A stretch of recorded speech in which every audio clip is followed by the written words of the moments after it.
کہ پہلے فیصل ووڈا صاحب کو لانچ کیا گیا، ان کی جانب سے یہ پیغام پہنچایا گیا کہ جناب آرمی چیف صاحب کے نوٹیفیکیشن کے حوالے سے، فیلڈ مارشل صاحب کے نوٹیفیکیشن کے حوالے سے کسی قسم کی جناب جو ہے وہ جو اس وقت جو صورتحال ہے اس کو اوپر جناب اس قسم کا ایک تاثر قائم کرنے کی کوشش کی گئی کہ شاید کسی قسم کے نوٹیفیکیشن کی ضرورت نہیں ہے۔ اسی دوران جب سہیل خان آفریدی عمران خان صاحب سے آج ملاقات کرنے کے لیے پہنچے اڈیالہ جیل تو ایک مرتبہ پھر انہیں روک دیا گیا، اور اب یہ کہا جا رہا ہے کہ پاکستان کی تاریخ میں کسی قیدی کو اتنی سہولیات نہیں دی گئیں جتنی عمران خان صاحب کو دی گئیں۔ یہ ایک سفید جھوٹ ہے، اور اب اس بات کا اعلان کر دیا گیا جس بات کا ذکر فیصل ووڈا نے کیا تھا کہ جناب آج سے عمران خان صاحب کے ساتھ عظمیٰ خان کی جو ہونے والی ملاقات ہے وہ بھی بند کر دی گئی ہے۔ یہ ایک بہت بڑی ڈیولپمنٹ ہے، یہ ایک ایسا اعلان ہے جو کہ حکومتی خوف کو ظاہر کرتا ہے۔ میری بات پوری ہوئی، آج سہیل آفریدی کی ملاقات نہیں ہوئی، ایسا کہنا تھا فیصل ووڈا کا، اور انہوں نے کہا کہ میں نے کہا تھا کہ اگر وزیر اعلیٰ نے کسی قسم کی انچ برابر بھی کوئی ہڑا ہڑی کی تو ان کی جو بچی کھچی سیاست ہے وہ بھی گورنر راج سے ختم کر دی جائے گی۔ صورتحال یہ ہے کہ آج کے دن ہی سے وزیر اعلیٰ خیبر پختونخوا سہیل خان آفریدی کو اشتہاری قرار دینے کی کارروائی کا آغاز بھی ہو گیا ہے۔ انسداد دہشت گردی عدالت اسلام آباد کے جج ابو الحسنات ذوالقرنین نے سہیل آفریدی کو اشتہاری قرار دینے کی استدعا منظور کر لی ہے، اور درخواست میں یہ کہا گیا کہ جناب ان کے خلاف 26 نومبر کے احتجاج کا مقدمہ درج ہے، اور وہ بار بار طلب کرنے کے باوجود پیش نہیں ہو رہے، گرفتاری سے بھاگ رہے ہیں، اس لیے ان کو اشتہاری قرار دینے کی کارروائی شروع کی جائے۔ یعنی حکومت ایک بار پھر پوائنٹ آف نو ریٹرن کی طرف معاملات کو لے جانا چاہ رہی ہے۔ عمران خان صاحب سے آج ملاقات کا دن، لیکن سہیل خان آفریدی کو ایک بار پھر اڈیالہ جیل جانے سے روک دیا گیا، اور وہ اجلاس میں شرکت کر کے NFC کے اجلاس میں شرکت کر کے وہاں سے اڈیالہ جیل پہنچے تھے، اور انہوں نے کہا تھا کہ جناب ہم اپنی آئینی اور قانونی جدوجہد جو ہے وہ جاری رکھیں گے۔ ایک اور بڑی ڈیولپمنٹ کے نتیجے میں آج محسن نقوی صاحب نے برطانیہ سے باقاعدہ طور پر شہزاد اکبر اور عادل راجہ صاحب کی حوالگی کا مطالبہ کر دیا ہے، اور کہا ہے کہ یہ جو دونوں افراد ہیں یہ پاکستان میں مطلوب ہیں، اور پھر اپنی طرف سے انہوں نے کچھ شواہد بھی فراہم کیے اور کہا کہ جناب ہم آزادی اظہار رائے کے اوپر یقین رکھتے ہیں، لیکن فیک نیوز جناب ہمارے لیے مسئلہ ہے۔ اچھا، چند دن پہلے جو خبریں آئی تھیں آصف زرداری صاحب کے سے صدارت لینے کی اور آرمی چیف صاحب کے صدر بننے کی، وہ خبریں کہاں سے آئی تھیں؟ جنگ جیو گروپ کے ایک رپورٹر نے خبر دی تھی، لیکن کیونکہ جنگ جیو گروپ سروس دیتا ہے اس وقت اس حکومت کو، ناجائز حکومت کو، تو اس لیے شاید فیک نیوز کے حوالے سے کسی قسم کی جو کوئی کارروائی ہے وہ جناب ان کے خلاف نہیں کی جائے گی۔ اچھا، عطا تارڑ صاحب ایک مخصوص ماحول بنانے کی کوشش کر رہے ہیں اور کہہ رہے ہیں کہ عظمیٰ خان صاحبہ جب آج کل عمران خان صاحب سے ملاقات کر کے باہر آئیں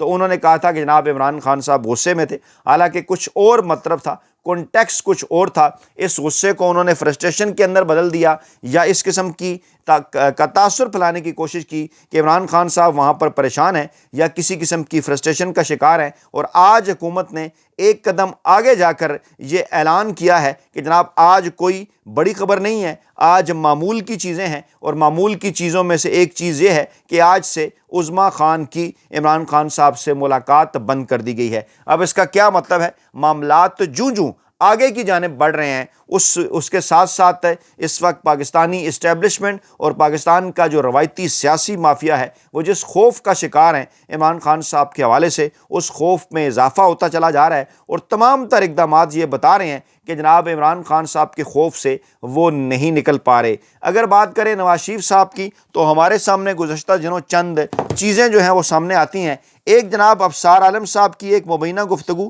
جس کے حوالے سے یہ کہا جا رہا ہے کہ حکومت کی جانب سے اسٹیبلشمنٹ کو کہا گیا ہے کہ جناب ہم آپ کی جو فرمائشیں ہیں وہ پوری کر کے تھک چکے ہیں، اور اسی طرح اگر ہم آپ کی فرمائشیں پوری کرتے رہے تو اگلے الیکشن کے اندر ہم عوام کے پاس کون سا بیانیہ لے کر جائیں گے۔ عمران خان صاحب کی مقبولیت مسلسل بڑھ رہی ہے۔ آسمہ شیرازی صاحبہ نے بھی کچھ اسی قسم کی بات کی کہ نواز شریف صاحب یہ سمجھتے ہیں کہ اگر عمران خان صاحب جیل کے اندر رہے اور وہ 2029 کے اندر الیکشن میں گئے تو ایک بار پھر عمران خان صاحب بآسانی جو ہیں وہ الیکشن جیت جائیں گے اور نون لیگ کے ہاتھ میں کچھ نہیں آئے گا۔ اسی لیے یہ کہا گیا کہ میاں نواز شریف صاحب نے عمران خان صاحب کی رہائی کی خواہش کا اظہار کیا ہے۔ آپ کو یاد ہوگا یہ مزدور صحافی اس پلیٹ فارم پر بار بار آپ کے سامنے یہ بات گوش گزار کرتا رہا کہ پاکستان کے اندر 3 ایسے مواقع آئے کہ جب کوئی مقبول سیاستدان اسٹیبلشمنٹ کے آمنے سامنے ہوا، اور تینوں کے ہم جو الٹیمیٹ جو نتائج تھے وہ جناب آپ کے سامنے رکھ دیتے ہیں۔ ذوالفقار علی بھٹو صاحب کا جب آمنا سامنا ہوا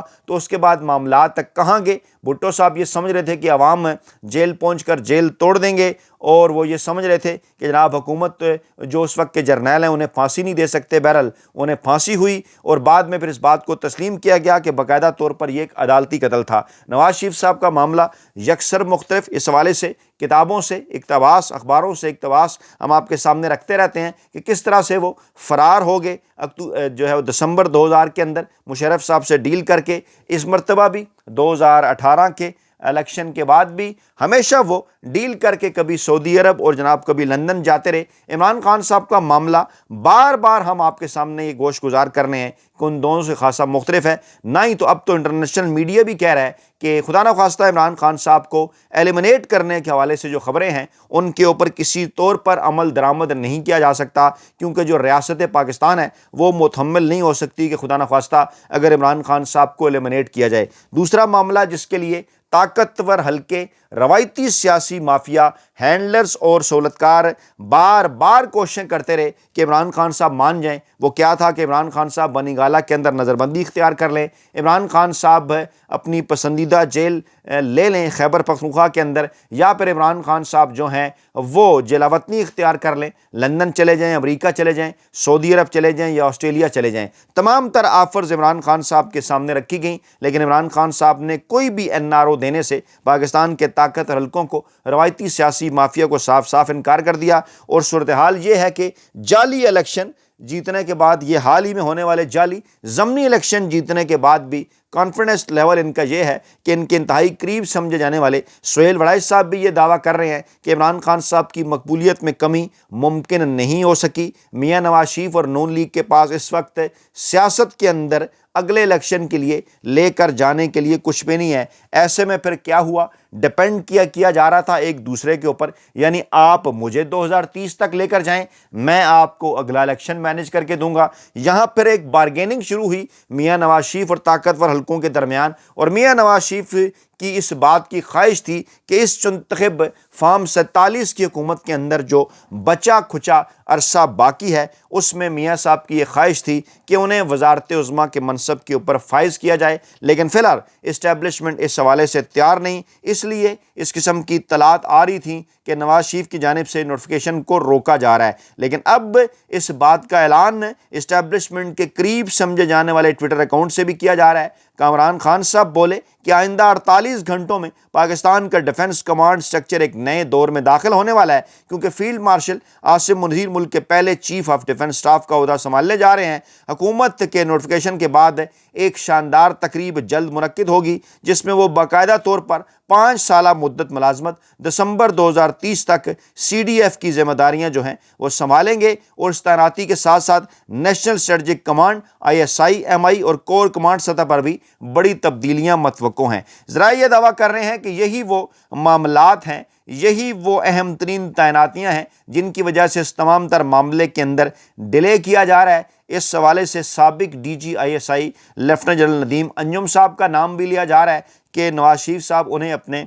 جو ہے وہ حکومتی ایڈوائزر کے طور پر آگے لانا چاہتے ہیں، لیکن پاکستان کے طاقتور حلقے فی الحال اس معاملے کے حوالے سے، فی الحال اس تعیناتی کے حوالے سے جو ہیں وہ تیار نہیں ہیں، اس لیے اس کے اندر جو ہے وہ ڈیلے ہو رہا ہے۔ آج اسی ماحول میں کیا ہوتا ہے؟ حکومت کی جانب سے اپنی جان چھڑانے کے لیے ایک نوٹیفیکیشن مختلف واٹس ایپ گروپوں کے اندر جناب پھیلایا جاتا ہے، اور پھر ایک خبر آ جاتی ہے جس میں یہ کہا جاتا ہے کہ چیف آف ڈیفنس فورسز کی تعیناتی کا نوٹیفیکیشن جعلی ہے۔ کہا یہ جا رہا ہے کہ اس قسم کا جعلی نوٹیفیکیشن جاری کر کے ایک بار پھر جو نون لیگ ہے اس نے اپنے پیروں کے اوپر کلہاڑی مار رہی ہے۔ بیرسٹر سیف صاحب کا بیان سامنے آیا اہم ترین موقع کے اوپر کہ ہاں انہوں نے اس بات کو تسلیم کیا کہ پاکستان تحریک انصاف کے کارکن کے طور پر، پاکستان تحریک انصاف کے رہنما کے طور پر ان کے اسٹیبلشمنٹ کے ساتھ رابطے ہیں، اور اسٹیبلشمنٹ کے ساتھ رابطوں کے بغیر پاکستان کے اندر کسی قسم کی سیاست نہیں کی جا سکتی۔ بیرسٹر سیف نے یہ بھی کہا کہ ایسا تو نہیں کہ ان کے کو بھارت کے ساتھ رابطے ہیں یا اسرائیل کے ساتھ رابطے ہیں یا بھارتی اور اسرائیل کی خفیہ ایجنسیوں کے ساتھ رابطے ہیں، ان کے اپنی پاکستانی اسٹیبلشمنٹ کے ساتھ رابطے ہیں۔ اور پھر انہوں نے یہ کہا کہ پاکستان کی تاریخ یہ گواہ ہے کہ سیاسی جماعتیں جو ہیں وہ اسٹیبلشمنٹ کے ساتھ رابطوں کے بغیر حکومت نہیں کر سکتی۔ کیا مطلب ہوا اس بات کا؟ پاکستان تحریک انصاف کے سربراہ عمران خان صاحب بڑے واضح طور پر یہ اعلان کر چکے ہیں کہ وکٹ کے دونوں جانب کھیلنے والے ارکان کا پاکستان تحریک انصاف کے ساتھ کوئی تعلق نہیں۔ کہا یہ جا رہا ہے کہ فیصل ووڈا صاحب کی خواہش پر اور کچھ مخصوص حلقوں کی خواہش پر بیرسٹر سیف کی جانب سے یہ بیان سامنے آیا تاکہ ایک بار پھر اس قسم کا تاثر دیا جا سکے کہ جناب عمران خان صاحب اور پاکستان تحریک انصاف طاقتور اسٹیبلشمنٹ سے بات کرنا چاہتی ہے، حالانکہ معاملہ بالکل الٹ ہے۔ بات کرنے کی کوشش دوسری جانب سے اس حوالے سے کی جا رہی ہے، بات تو عمران خان صاحب کرنے کو تیار ہے، بارہا وہ کہہ چکے، لیکن عمران خان صاحب کو مطالبہ بڑے واضح اور صاف ہے کہ جناب سائفر رجیم چینج آپریشن 9 مئی کا معاملہ 8 فروری 2024 کے الیکشن جوڈیشل کمیشن کے اوپر بنایا جائے، جبکہ اسٹیبلشمنٹ یہ چاہتی ہے عمران خان صاحب ان معاملات کے اوپر خاموش رہیں، جس سے عمران خان صاحب نے مکمل طور پر انکار کر دیا ہے۔ اپنا بہت خیال رکھیے گا، دعاؤں میں یاد رکھیے گا۔ نئی ویڈیو کے ساتھ جلد حاضر ہوں گے، اللہ نے کے بعد۔